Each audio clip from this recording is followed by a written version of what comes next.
L'amour d'un père.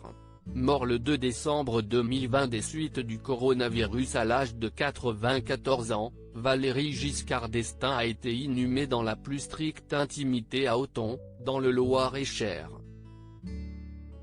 Troisième président de la Ve République et pointure de la vie politique, le défunt n'a pourtant pas eu droit à un hommage national, conformément à ses dernières volontés. Mais il ne s'agirait pas uniquement qu'un vœu de discrétion.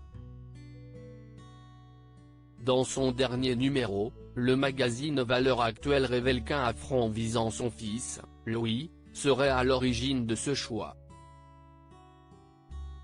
CIST en tout cas se quoi sur un lointain hérité de l'ancien chef de l'État. Explication. Maire de Chamalières dans le Puy-de-Dôme depuis 2005, Louis Giscard d'Estaing avait appris avec effroi que la majorité présidentielle, LREM, lui ferait barrage lors des élections municipales de cette année 2020. Au mois de juillet 2019, une certaine Julie Duvert, une chef d'entreprise de 40 ans, s'était ainsi portée candidate au nom du parti avant de présenter une liste de 33 noms le 11 février 2020 lors d'une réunion publique. Une attaque que ni le maire sortant ni son père Valéry Giscard d'Estaing n'ont pu digérer. Mais heureusement pour eux, les Chamaliérois ont tranché en la faveur du fils de l'ex-président de la République.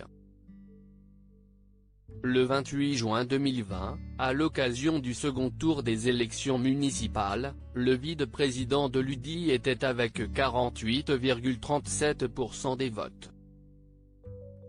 Derrière lui, et avec 2056 soit 39,70% des suffrages, se trouvait Julie Duvert. Une défaite non suffisante pour apaiser la colère de Valéry Giscard d'Estaing. Valéry Giscard d'Estaing pas fan de l'hommage national?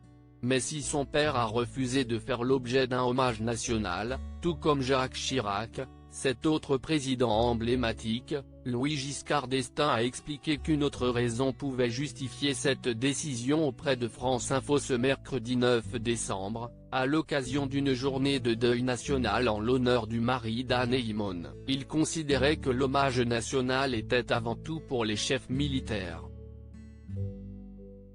Pour le reste, il considérait que c'était de la sphère privée et CIST pour ça qu'il souhaitait des obsèques privées, strictement familiales. Discrétion ou rancœur? Quoi qu'il en soit, Valéry Giscard d'Estaing a tout de même eu droit à un honneur indélébile. Le musée d'Orsay porte désormais son nom.